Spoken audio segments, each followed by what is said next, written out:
Maligayang Pasko. Merry Christmas. Not so?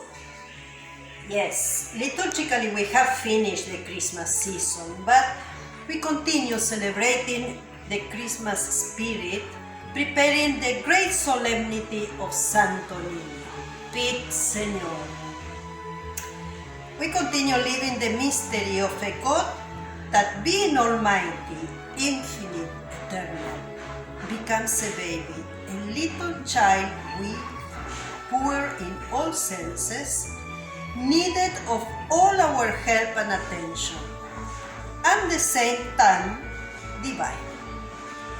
The merciful face and heart of the Lord, that from his smallness becomes blessing for all who recognize and adore him.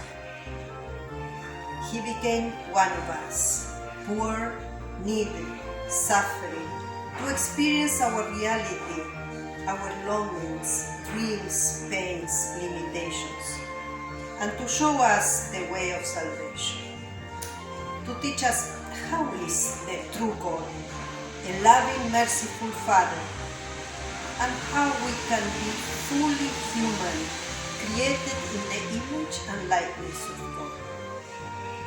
In 2 more weeks, we will be celebrating the presentation of the baby Jesus in the temple.